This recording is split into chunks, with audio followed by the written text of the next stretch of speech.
In this presentation, we're going to go over some of the thoughts and processes that managers may need to be considering when it comes to data warehouse development in their organizations.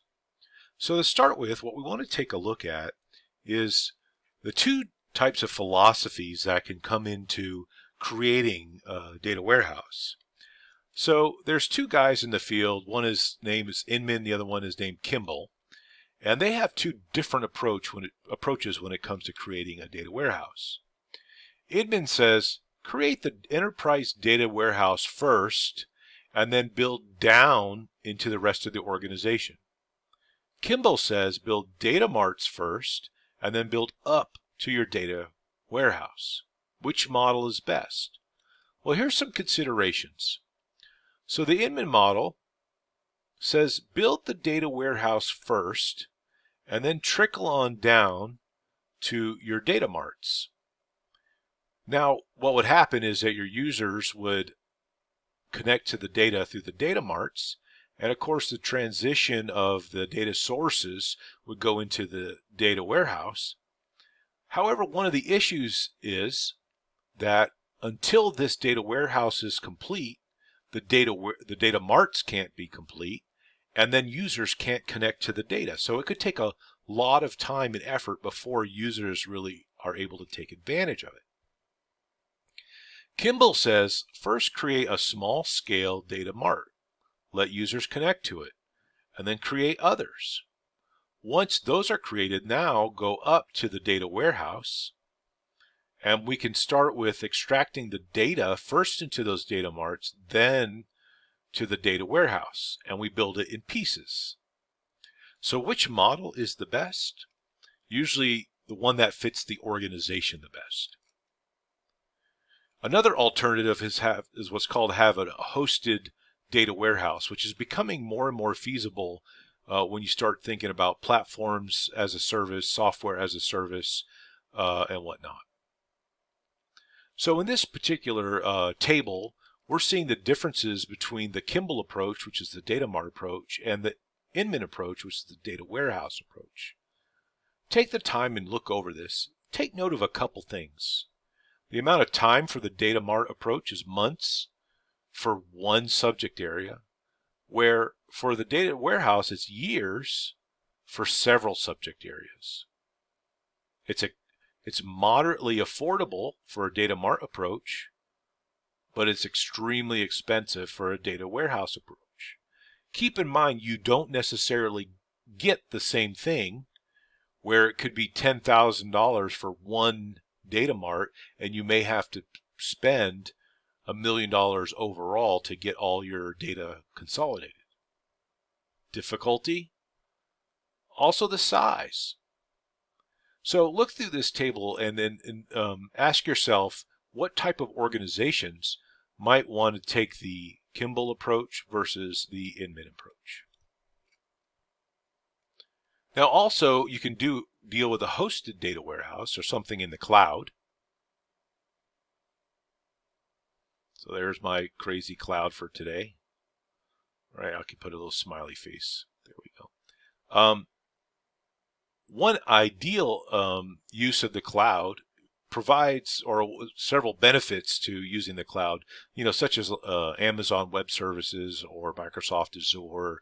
Even Google has options for hosted data warehouses. You don't have to invest so much in the infrastructure. You can free up any kind of in-house capacity for whatever other things you might need. It can free up cash flow, because one of the biggest thing about a hosted data warehouse is that today you might need a data warehouse this big, and tomorrow you might need it to be that big, and the next day this big, right? That's to show up storage. And so the amount of money that's spent can vary depending on the size. So it makes that our solutions affordable, allows there to be growth, and also cloud data warehouses typically have better equipment and software and fast connections. So there's other benefits with those hosted data warehouses. We've talked about this in previous slides, but here are the key representations of data representations of the data in the data warehouse.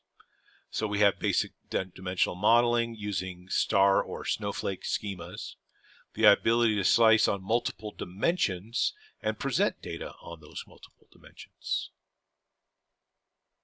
Now, one thing that that ends up becoming a discussion over time is the idea of transaction processing versus analytical processing.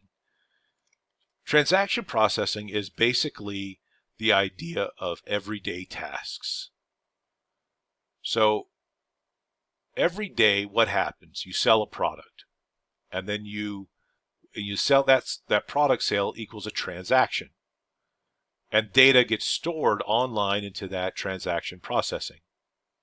So this is very common when you see something that where customers might be able to place an order online, or a salesperson might be able to go into an environment that looks at what's the results from today's sales. Online analytical processing, on the other hand, is using the advantage of our data marts and our data warehouses to roll up information for decision support, right? So decision support. This is all about strategic decision making, right? And so when we get to online analytical processing, we're really starting to look at what kind of decisions that we can make based on predictions or prescriptions from our analysis. So we can create cubes, ad hoc reports, conduct some statistic analysis, and also maybe even apply some analytics to like documents such as text processing and whatnot. So cube construction we're going to get into in the future when we start dealing with SQL Server Analysis Studio. But here's a basic example of how cubes give us an advantage to be able to analyze data at different dimensions. So, for example, if we want to look at some type of sales volume based on time and a region, right, we can take a slice out of time and then look at the dimensions of product and the region. Right? So another option is that we can take a slice out of the region, look at a specific region, and then look at the products at the time. Or last direction is that we can make a slice out of the product, right, and then look at, for a certain product, where is it being sold over what time frame. So these are ways that we use cubes to be able to slice and dice our data.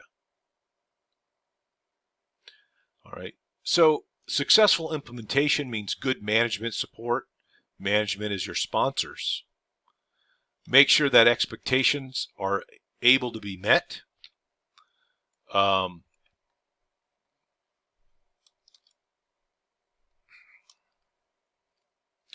also, don't be naive with your political behavior. I apologize for that little bit of back and forth. Also, make sure that you don't load everything into your data warehouse just because it's available. And also, know that a data warehouse is different than our transactional database. Also, think about growth. Scalability is all about growth. So keep in mind that there might be some more complex requests in the future. There might be a higher desire for speed in the future, and might increase the number of employees actually making queries to the data warehouse. Keep this in mind when we start looking at data warehouse scalability. And this also kind of gives us an idea about hosted data warehouses. Data warehouse administrators should have a good knowledge of the software, hardware, and the networking technologies.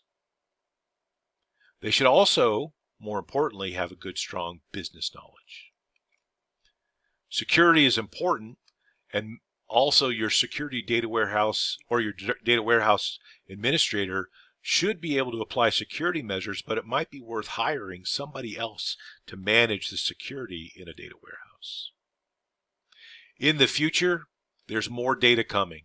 Where do we get data sources?